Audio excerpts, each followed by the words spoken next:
एक दिन बादशाह अकबर दरबार में कुछ उखड़े उखड़े से बैठे थे।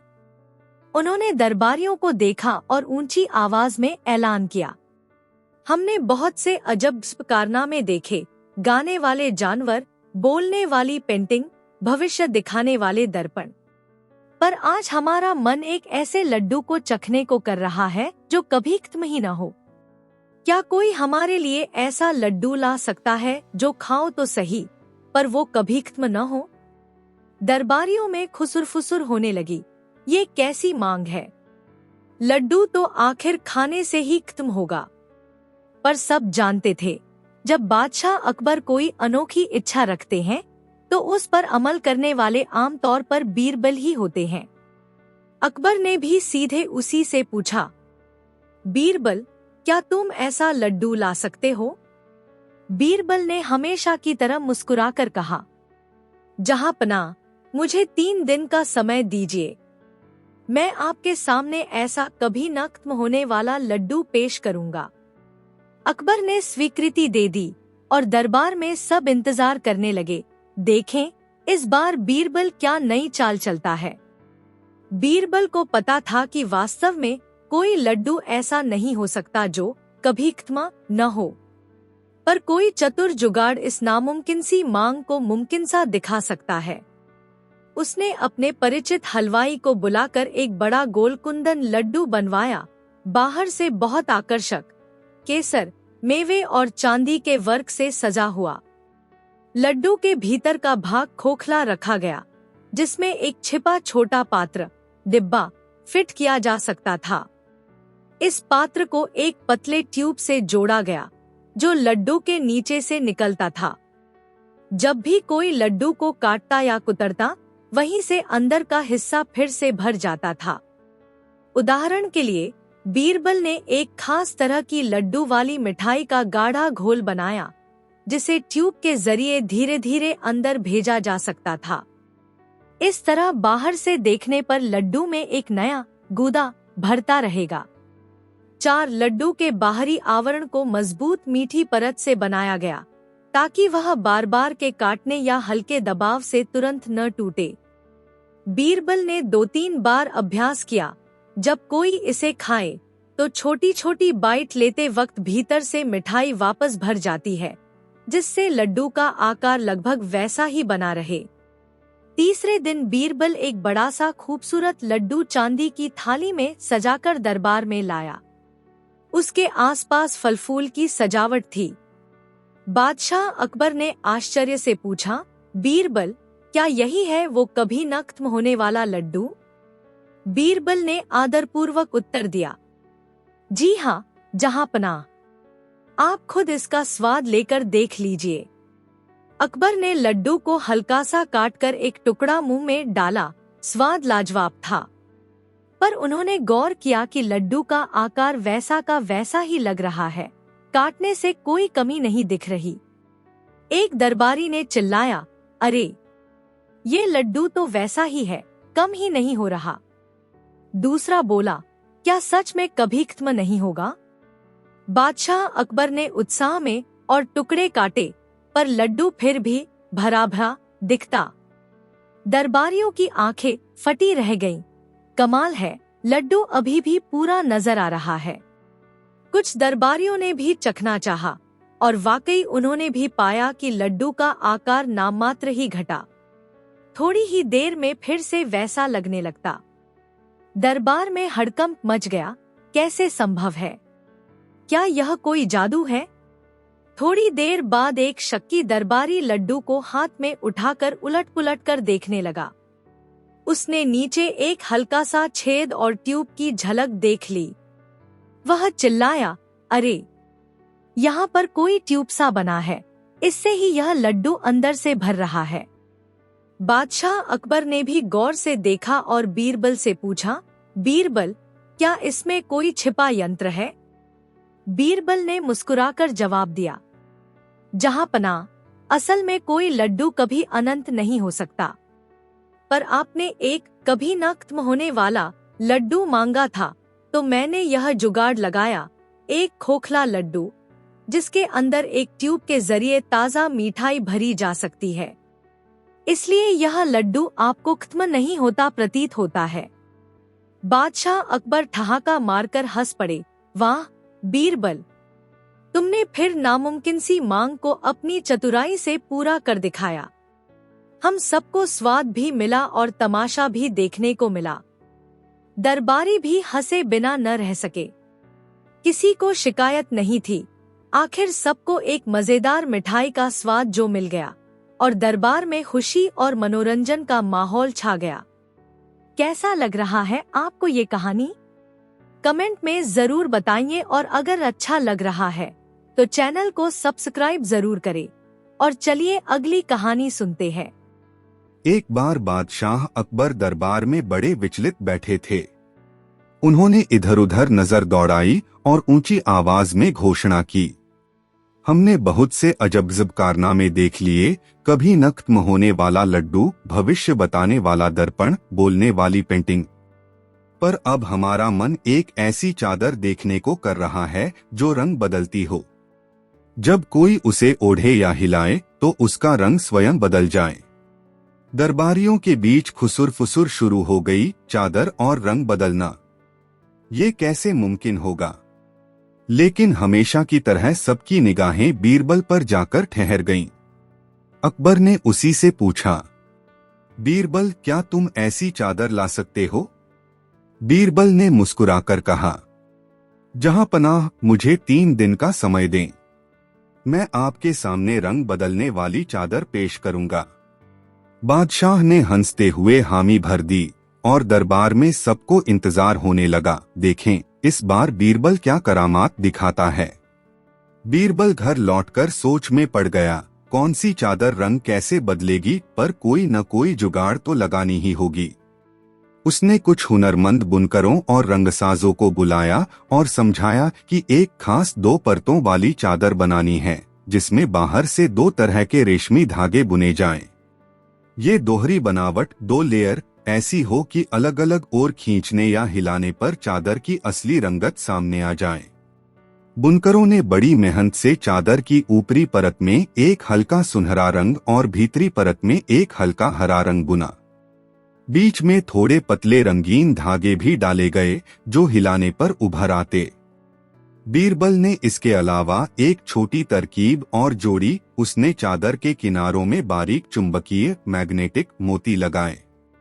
चादर को अलग अलग दिशा से मोड़ने या हिलाने पर ये मोती परतों को मिलाकर या अलग करके अलग अलग पैटर्न उभार देते, जिससे रंग बदलता सा दिखता। 3 दिन में एक शानदार दोहरी चादर तैयार हुई जो देखने में बेहद खूबसूरत थी। सुनहरे व हरे रंग की हल्की आभा, बीच बीच में दूसरे रंगों के बारीक धागे। समय पूरा होने पर बीरबल वह चादर एक मखमली थाल में सजाकर दरबार में लाया। चादर की चमक धमक देखते ही दरबारी वाह वाह करने लगे। बादशाह अकबर ने चादर को गौर से देखा। पहली नजर में वह कुछ सुनहरी सी लग रही थी। बीरबल बोला, जहां पनाह, जरा इसे उठाकर हल्का सा हिलाइए, आप देखेंगे इसका रंग बदल जाएगा। अकबर ने चादर को उठाया और थोड़ा झटका दिया। अचानक हरा रंग उभर आया और सुनहरी छटा थोड़ी कम हो गई। एक दरबारी चिल्लाया, अरे, यह सचमुच रंग बदल रही है। दूसरा बोला, कमाल है, पहले सुनहरी दिख रही थी, अब हरी हो गई। अकबर ने उत्साहित होकर फिर चादर को दूसरी ओर से मोड़ा। अब उसमें कुछ गुलाबी धागे भी झिलमिलाते दिखने लगे। दरबारी दंग रह गए, क्या जादू है। बीरबल ने बताया, जहां पनाह, इसे ओढ़कर देखिए, आपके हिलने से भी यह रंग बदल लेगी। अकबर ने जैसे ही चादर को अपने कंधों पर रखा और हल्का चलना शुरू किया, चादर ने फिर से एक अलग ही मिश्रित रंग पकड़ा, हरी गुलाबी आभा। दरबार में खुशी और हैरानी का माहौल छा गया। वाकई यह रंग बदलने वाली चादर है। कुछ देर तो दरबारी यह तमाशा देखकर मंत्रमुग्ध रहे, मगर हमेशा की तरह कुछ शक्की लोगों ने चादर को उलट पुलट कर देखना शुरू किया। उन्हें दोहरी परतों की हल्की फुल्की सिलाई और किनारों में लगे मोतियों का अंदाजा हो गया। एक मंत्री ने कहा, लगता है इसमें 2 परतें बुनी गई हैं और किसी चुंबकीय जुगाड़ के कारण ये रंग बदलते प्रतीत होते हैं। बादशाह अकबर ने भी ध्यान से निरीक्षण किया तो उन्हें भी महसूस हुआ कि यह कोई असली जादुई चीज नहीं बल्कि बुद्धि और कलाकारी का कमाल है। उन्होंने बीरबल से पूछा, बीरबल, क्या यह चादर सचमुच जादुई है या तुमने कोई तरकीब लगाई है? बीरबल ने हाथ जोड़कर जवाब दिया, जहांपनाह, चादर जादुई नहीं बल्कि हुनर और थोड़ी सी तरकीब का नतीजा है। दोहरी बनावट, कुछ खास रंगसाजी और बारीक मोतियों की व्यवस्था से यह रंग बदलने का एहसास दिलाती है। लेकिन आप सबको इसका अनूठा अनुभव तो मिला ही। बादशाह अकबर ने जोर से ठहाका लगाया। वाह बीरबल, हमने रंग बदलने वाली चादर मांगी और तुमने चतुराई से वह इच्छा भी पूरी कर दी। हालांकि यह असल जादू नहीं, पर देखने वालों को ऐसा ही लगा। दरबारियों ने हंसते हुए तालियां बजाईं। किसी को शिकायत नहीं थी क्योंकि सबने इस नायाब भ्रम का मजा लिया और बीरबल की चतुर सोच की दाद दी। अगर आपको कहानी पसंद आती है तो चैनल को सब्सक्राइब जरूर करें। एक दिन बादशाह अकबर दरबार में कुछ उकताए हुए बैठे थे। उन्हें कुछ अनोखा और विस्मयकारी देखने की इच्छा हो रही थी। उन्होंने अपनी शाही मुद्रा में घोषणा की, हमने तमाम अजीबोगरीब वस्तुएं देखीं, गाने वाले जानवर, रंग बदलने वाली चादर, भविष्य बताने वाला दर्पण, पर अब हमारा मन नाचने वाली तलवार देखने को कर रहा है। ऐसी तलवार जिसे हाथ में पकड़ो तो वह अपने आप नाचे। दरबारियों में हलचल मच गई। तलवार नाचती कैसे है? यह तो नामुमकिन लगती है। पर सब जानते थे कि ऐसी नामुमकिन सी मांग का हल बीरबल ही निकालता है। अकबर ने सीधे उसी से पूछा, बीरबल, क्या तुम हमारे लिए ऐसी तलवार ला सकते हो? बीरबल मुस्कुराया और बोला, जहांपनाह, मुझे 2 दिन की मोहलत दे। मैं आपके सामने ऐसी नाचने वाली तलवार पेश करूंगा। अकबर ने हंसकर सहमति दे दी और दरबार में सबको इंतजार होने लगा। देखें, इस बार बीरबल क्या अनोखी तरकीब अपनाता है। बीरबल घर जाकर विचार करने लगा। तलवार लहराती तो है, पर नाचना तो एक भ्रम ही हो सकता है। उसे एक चतुर जुगाड़ लगानी पड़ी। उसने लोहारों से कहा कि एक बहुत हल्की पर चमकदार तलवार बनाएं, जो दूर से देखने पर असली भारी तलवार ही लगे, मगर उसका वजन कम हो। गुप्त कुंडे और धागे, तलवार के हैंडल और ब्लेड के बीच एक छिपा हुआ जोड़ लगाया गया ताकि वह पकड़ने पर लचक सके। साथ ही मूठ, हैंडल में पतला सा स्प्रिंग फिट किया गया, जिससे तलवार हल्की हरकत पर ही कांपने लगे। बीरबल ने एक पतला पारदर्शी धागा ऐसा प्रबंध किया जो तलवार को पकड़ने वाले व्यक्ति की कलाई से बंधा रहे। जब हाथ जरा सा भी हिलेगा तो तलवार को ऊपर नीचे या दाएं बाएं हल्का झटका मिलेगा और वह झंझनासी उठेगी। दूर से लगेगा कि तलवार खुद ही नाच रही है। तलवार में अंदर की ओर कुछ छोटे छोटे ढीले कण, मेटल के टुकड़े या मिनी घंटियां रखे गए जो झंझनाहट पैदा करते थे। यह आवाज तलवार के नाच को और भी दिलचस्प बना देती। 2 दिन में यह नाचने वाली तलवार तैयार हो गई। बाहर से बिल्कुल असली, पर अंदर से तरकीबी ढांचा। समय पूरा होने पर बीरबल वह तलवार एक रेशमी म्यान में सजाकर दरबार में लाया। सभी दरबारियों की नजर उसी पर थी। बादशाह अकबर ने उत्सुकता से पूछा, बीरबल, क्या यही है वह नाचने वाली तलवार? बीरबल ने आदरपूर्वक जवाब दिया, जी हाँ जहांपनाह, आप खुद इसे हाथ में पकड़कर देखिए। अकबर ने तलवार को म्यान से निकाला। वह बड़ी सुंदर और चमकदार थी। उन्होंने उसे हाथ में लिया तो महसूस किया कि तलवार अपेक्षाकृत हल्की है। बीरबल बोला, हुजूर, बस हल्की सी मुद्रा में इसे थामे, जरा इसे हवा में ऊपर उठाइए। अकबर ने वैसा ही किया। जैसे ही उन्होंने हाथ जरा सा हिलाया, तलवार में लगे स्प्रिंग और धागे ने कमाल कर दिया। तलवार कापती सी हिलने लगी और उसका ब्लेड एक लहराती हरकत करने लगा, मानो नाच रही हो। साथ ही अंदर की छोटी घंटियों से झनझन की हल्की आवाज आने लगी। एक दरबारी दंग रह गया। अरे, यह तलवार तो सचमुच नाच रही है। दूसरा उत्साह से बोला, देखो, खुद ही लहर रही है, मानो कोई नृत्य कर रही हो। अकबर ने तीव्र गति से हाथ घुमाया तो तलवार और भी मस्त लहराने लगी, मानो कोई नर्तकी हो। दरबारियों ने दांतों तले उंगली दबा ली। कमाल है, सचमुच नाचने वाली तलवार। कुछ देर सब आनंद लेते रहे, लेकिन कुछ शक्की दरबारी पास आकर तलवार की नोक और मूठ को ध्यान से देखने लगे। एक ने ध्यान दिया कि मूठ में कोई स्प्रिंग जैसा लग रहा है। दूसरे ने पारदर्शी धागे की झलक पकड़ ली। उन्होंने बादशाह अकबर को बताया, हुजूर, इस तलवार में कोई यांत्रिक जुगाड़ है, स्प्रिंग, धागे आदि, जो इसे नाचने जैसा भ्रम देता है। अकबर ने मुस्कुराकर बीरबल से पूछा, तो क्या यह तलवार वाकई जादुई नहीं, बल्कि तुम्हारी कोई तरकीब है?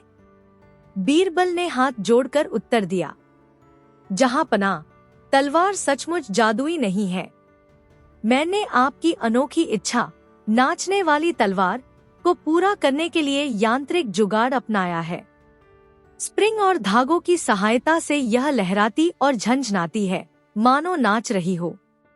बादशाह अकबर ने हंसकर ताली बजाई। बीरबल, तुमने असंभव सी मांग को फिर पूरा कर दिखाया। भले ही यह असली जादू न हो, पर दरबार का मनोरंजन तो खूब हुआ। दरबारियों ने भी तालियां बजाईं। किसी को शिकायत नहीं थी। सबने तलवार की लहराती मस्ती का आनंद लिया और बीरबल की चतुराई की प्रशंसा की। कैसा लग रहा है आपको ये कहानी? कमेंट में जरूर बताइए और अगर अच्छा लग रहा है तो चैनल को सब्सक्राइब जरूर करें। और चलिए अगली कहानी सुनते हैं।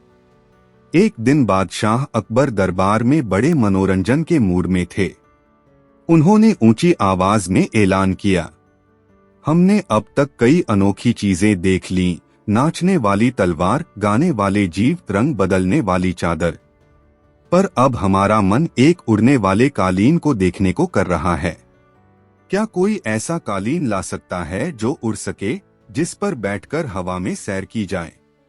दरबारियों में खुसुर फुसुर शुरू हो गई। उड़ने वाला कालीन? यह तो कहानियों में सुना था, हकीकत में कैसे होगा? लेकिन सबको पता था, अगर कोई इस नामुमकिन सी मांग का उपाय निकाल सकता है तो वह बीरबल ही है। अकबर ने उसी से कहा, बीरबल, क्या तुम हमारे लिए उड़ने वाला कालीन ला सकते हो? बीरबल हमेशा की तरह मुस्कुराया और बोला, जहांपनाह, मुझे 3 दिन का समय दीजिए, मैं आपके सामने उड़ने वाला कालीन पेश करूंगा। अकबर ने स्वीकृति दे दी और दरबार में सब उत्सुक हो गए। देखें, इस बार बीरबल क्या कारनामा करता है। बीरबल घर जाकर सोच में पड़ गया। कालीन उड़ नहीं सकता, पर कोई जुगाड़ तो करनी होगी। उसने कुछ हुनरमंद कारीगरों के साथ मिलकर एक तरकीब सोची। सबसे पहले एक हल्की लकड़ी की चौखट तैयार की गई, जो जमीन से थोड़ी ऊंची थी। इसके चारों कोनों पर छिपे पहिए लगाए गए। ऊपर से देखने पर वह चौखट पूरी तरह बंद दिखती, मानो कोई ऊंचा स्टेज हो। इस चौखट के ऊपर एक शानदार मखमली कालीन बिछाया गया, जो चारों तरफ से लटकता रहता। इससे पहियों या चौखट का दिखना नामुमकिन हो गया। चौखट के नीचे कुछ पतली लेकिन मजबूत रस्सियां बंधी हुई थीं, जो खींचने पर चौखट को आगे पीछे, दाएं बाएं हिला सकती थीं। इसे संचालित करने वाले बीरबल के विश्वसनीय सेवक थे, जो पर्दे की आड़ में छिपकर रस्सियां खींचते या ढीली करते। बीरबल ने 2-3 धूनी या धूपदान कालीन के आसपास छिपा कर रखे, ताकि कभी कभी हल्का धुआं उठे। धुएं से दृश्य धुंधला हो जाता और कालीन के हिलने डुलने का भ्रम और भी गहरा लगता। ऐसा प्रतीत होता मानो कालीन उड़ रहा हो। 3 दिन बाद यह उड़ने वाला कालीन तैयार हो गया। बाहर से देखने पर किसी जादुई कालीन जैसा दृश्य। समय पूरा होने पर बीरबल वह शानदार मखमली कालीन एक खुले प्रांगण में सजाकर ले आया। उसके आसपास कुछ पर्दे और धूपदानों की व्यवस्था थी। बादशाह अकबर सहित दरबारी वहां पहुंचे। सबने देखा चौखट पर बिछा बड़ा सा भव्य कालीन, जिस पर राजसी डिजाइन थी। आसपास रेशमी पर्दे हल्की हवा में लहरा रहे थे। बीरबल ने हाथ जोड़कर कहा, जहां पनाह, यह है आपका उड़ने वाला कालीन। आप यदि इस पर बैठें तो यह आपको हवा में उड़ने की अनुभूति देगा। अकबर ने चकित होकर पूछा, क्या यह वाकई उड़ता है? बीरबल ने मुस्कुराकर उत्तर दिया, जहां पनाह, आप स्वयं इसे परख लें। अकबर बड़े उत्साह से कालीन पर जा बैठे। इशारा मिलते ही पर्दे की ओट में छिपे सेवकों ने रस्सियां खींचनी शुरू की। कालीन धीरे धीरे हिला और हल्की गति से आगे पीछे डोलने लगा, मानो जमीन से ऊपर उठने की कोशिश कर रहा हो। एक दरबारी अचंभित होकर बोला, देखो, कालीन सचमुच ऊपर नीचे हिल रहा है, जैसे उड़ने वाला हो। दूसरे ने आश्चर्य से कहा, लगता है बादशाह हवा में तैर रहे हैं। धूपदानों से हल्का सा धुआं उठा, जिससे दृश्य और भी अद्भुत लगने लगा। अंधेरे उजाले का संयोजन ऐसा था कि पहियों या रस्सियों का पता न चल सके। अकबर को लगा मानो उनका कालीन सचमुच उड़ने लगा है। वे रोमांचित होकर बोले, वाह बीरबल, कमाल कर दिया तुमने। कुछ देर बाद कुछ दरबारी पास आकर कालीन के नीचे झांकने लगे। उन्हें नीचे लगे पहियों की झलक मिली और रस्सियां भी दिख गईं। वे चिल्ला उठे, अरे, यह तो पहियों और रस्सियों के सहारे हिल रहा है। अकबर ने भी जांच पड़ताल की तो उन्हें हकीकत समझ में आ गई। उन्होंने हंसते हुए कहा, बीरबल, यह जादू तो है नहीं, बल्कि तुम्हारी तरकीब है। दरअसल कालीन उड़ नहीं रहा, बल्कि हिलडुल रहा है। बीरबल ने हाथ जोड़कर उत्तर दिया, जहां पनाह, आपने उड़ने वाले कालीन की मांग की थी। सच में उड़ाना तो असंभव था, पर मैंने यह जुगाड़ लगाया ताकि आपको उड़ने का आभास हो सके। दरबारियों और आपने थोड़ा सा उड़ने का आनंद तो लिया ही। अकबर ने ठहाका मारकर ताली बजाई। बीरबल, भले ही यह असली उड़ना न हो, लेकिन तुमने एक असंभव से आग्रह को मनोरंजक तरीके से पूरा कर दिखाया। हम सबको मजा भी आया और उड़ने का थोड़ा एहसास भी हुआ। दरबारियों ने भी हंसते हुए बीरबल की चतुराई की सराहना की। किसी को शिकायत नहीं थी, क्योंकि कलाकारी और जुगाड़ ने एक नया मनोरंजन परोसा था। अगर आपको कहानी पसंद आती है तो चैनल को सब्सक्राइब जरूर करें। एक दिन बादशाह अकबर दरबार में बड़े अनमने से बैठे थे। उन्हें कुछ ऐसा देखने की इच्छा हो रही थी जो अब तक न देखा गया हो। उन्होंने ऊंची आवाज में कहा, हमने तमाम अजीबोगरीब चीजें देख ली, उड़ने वाले कालीन, कभी न खत्म होने वाला लड्डू, गाने वाले जानवर, पर अब हमारा मन चाहता है कि कोई हमें गाने वाली रोटी बना कर दिखाए। ऐसी रोटी जो खुद सुर में कुछ गुनगुनाए। दरबारियों को बड़ा अचंभा हुआ, रोटी और गाना। पर सबको पता था कि अगर किसी के पास असंभव सी मांग का हल है तो वह बीरबल के पास ही होगा। बादशाह अकबर ने सीधे उसी से पूछा, बीरबल, क्या तुम हमारे लिए गाने वाली रोटी ला सकते हो? बीरबल ने हमेशा की तरह विनम्रता से कहा, जहां पनाह, मुझे 3 दिन का वक्त दे। मैं आपके सामने गाने वाली रोटी जरूर पेश करूंगा। अकबर ने हामी भर दी और दरबारियों में हलचल मच गई। देखें, इस बार बीरबल क्या कमाल दिखाता है। बीरबल घर पहुंचा और सोचने लगा, रोटी स्वयं तो गा नहीं सकती, कोई ना कोई जुगाड़ ही काम आ सकती है। उसने एक विश्वासपात्र हलवाई को बुलाकर कहा कि एक खास प्रकार की खोखली रोटी बनाए, यानी 2 परतों वाली रोटी, बीच में हल्का सा स्थान खाली रहे। बाहर से देखने में यह बिल्कुल आम रोटी जैसी दिखे। बीच के खोखले स्थान में एक बहुत पतली सीटीनुमा प्रणाली, छोटी सीटी या रीढ़, फिट की गई, जिसे छेदों से जोड़ा गया। जब रोटी को हल्का सा दबाया या हवा से फूका जाता तो उस छिपे यंत्र से सरसराहट या हल्की धुन जैसी आवाज निकलती, कानों को लगे जैसे रोटी गुनगुना रही हो। रोटी को हल्का सा इत्र भी लगाया गया ताकि जब कोई इसे करीब लाए तो महक आते ही उसे और आश्चर्य हो, वाह, ये तो बहुत खास रोटी है। बीरबल ने तय किया कि रोटी को लाने से पहले थोड़ा गर्म रखा जाएगा। जब अकबर या कोई दरबारी उसका एक टुकड़ा तोड़ने की कोशिश करे, तभी वह हल्का सा दबाव पड़ने पर फू फू या हूँ जैसी ध्वनि दे दे, मानो रोटी गुनगुना रही हो। 3 दिन बाद एक अनोखी खोखली सीटीदार रोटी तैयार हो गई। तीसरे दिन बीरबल एक बड़ी थाली में गर्मागर्म रोटी सजाकर दरबार में पहुंचा। उसकी खुशबू सबका ध्यान खींच रही थी। बादशाह अकबर ने उत्साहित होकर पूछा, बीरबल, क्या यही है हमारी गाने वाली रोटी? बीरबल ने आदरपूर्वक जवाब दिया, जी हाँ जहांपनाह, आप स्वयं स्वाद लेकर देख लीजिए। यह रोटी आपकी फरमाइश पूरी करेगी। अकबर ने रोटी के पास जाकर उसे छुआ। जैसे ही उन्होंने रोटी पर हल्का सा दबाव डाला, अंदर छिपे यंत्र ने फू फू की धीमी सी ध्वनि निकाली, मानो रोटी से कोई सरसराती धुन निकल रही हो। एक दरबारी चकित होकर बोला, ये कैसी आवाज है? सचमुच रोटी गुनगुना रही है। दूसरा दरबारी उत्साह से चिल्लाया, अरे वाह, गाने वाली रोटी देखकर तो मजा आ गया। अकबर ने थोड़ी हंसी मजाक में रोटी को और दबाया तो आवाज थोड़ी तेज हो गई। हूँ, ऐसा लगा जैसे रोटी कोई सुर साध रही हो। दरबारियों की आंखें फटी की फटी रह गईं। कमाल है। कुछ लोग तो डर से गए, रोटी पर कोई जादू है क्या? बादशाह स्वयं भी दंग थे। वाह बीरबल, तुमने तो वाकई गाने वाली रोटी बना दी।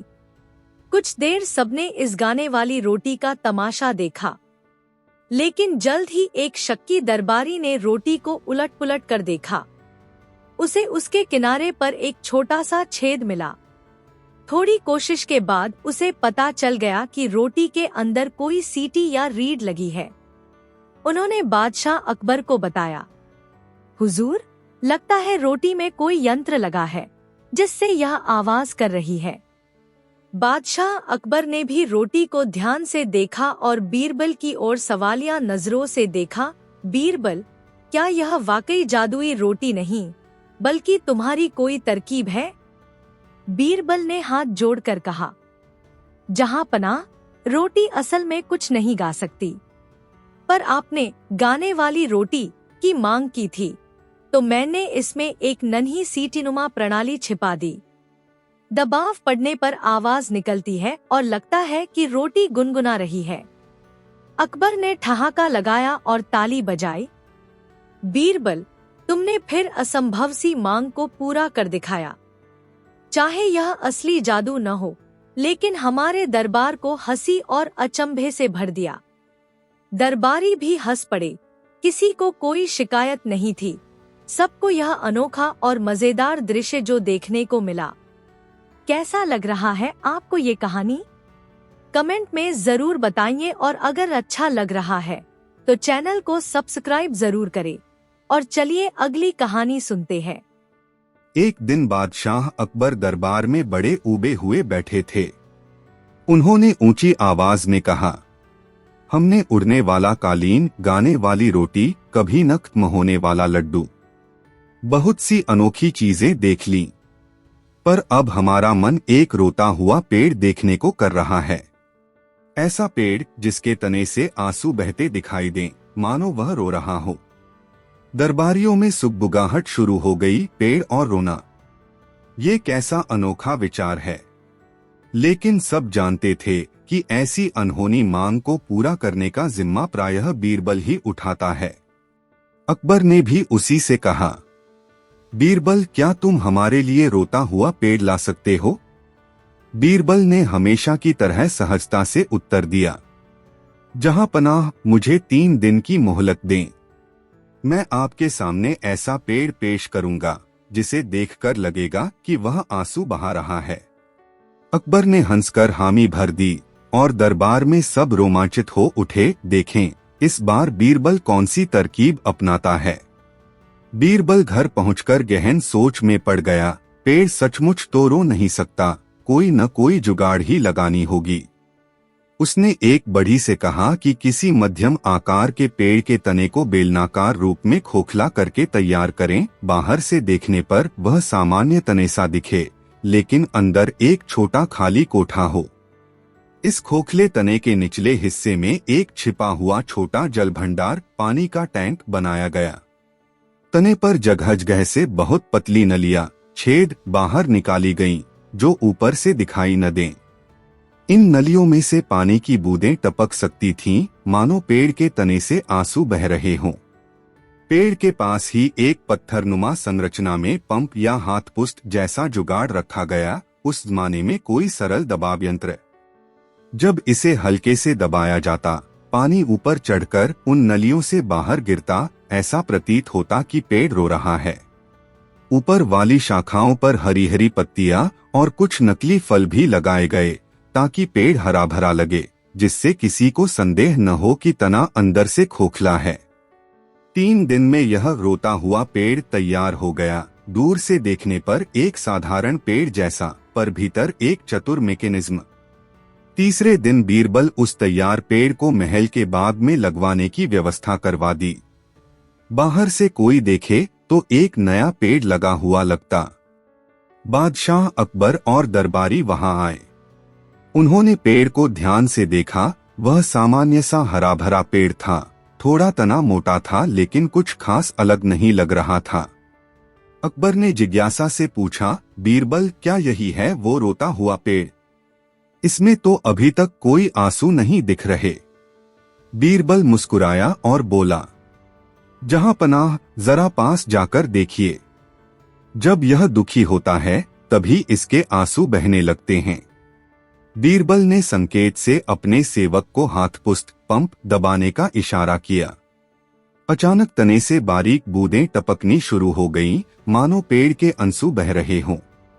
एक दरबारी चकित होकर चिल्लाया, अरे, पेड़ के तने से सचमुच पानी की बूंदें निकल रही हैं, जैसे वह रो रहा है। दूसरा अवाक रह गया, वाह, ये तो वाकई रोता हुआ पेड़ लग रहा है। बादशाह अकबर भी हैरान हो गए। उन्होंने अपनी उंगली से उन बूंदों को छुआ, वो वाकई पानी था। कमाल है बीरबल, तुमने नामुमकिन को मुमकिन सा कर दिखाया, पेड़ को रुला दिया। कुछ देर तक सब इस रोते हुए पेड़ का तमाशा देखते रहे। फिर कुछ शक्की दरबारी तने के आसपास घूमने लगे। उन्हें तने पर बहुत महीन छेद दिखे। फिर बगल में पत्थरनुमा संरचना को टटोलने पर उन्होंने छिपे पंप का पता लगा लिया। एक मंत्री ने शोर मचाया, अरे, यह तो पानी के भंडार और पंप से चल रहा है। पेड़ के अंदर से पानी भेजा जा रहा है, इसलिए वह रोता दिखता है। अकबर ने भी ध्यान से देखा और बीरबल से पूछा, बीरबल, क्या यह कोई जादुई पेड़ नहीं है, बल्कि तुम्हारी योजना है? बीरबल ने हाथ जोड़कर उत्तर दिया, जहां पनाह, पेड़ तो प्रकृति में रो नहीं सकता। आपने रोते हुए पेड़ की मांग की थी, तो मैंने इसमें पानी और पाइपों का प्रबंध कर दिया। दबाव डालने पर पानी के बूंदें बहने लगती हैं, जिससे लगता है कि पेड़ आंसू बहा रहा है। अकबर ठहाका लगाकर हंस पड़े, वाह बीरबल, भले ही यह असली जादू न हो, पर तुमने दरबार को अचंभित कर दिया। हमें वास्तव में रोता हुआ पेड़ दिख गया और सबका मनोरंजन भी हुआ। दरबारी भी हंसते हुए बीरबल की चतुराई की सराहना करने लगे। किसी को शिकायत नहीं थी, क्योंकि सबने एक नए तमाशे का आनंद लिया। अगर आपको कहानी पसंद आती है तो चैनल को सब्सक्राइब जरूर करें।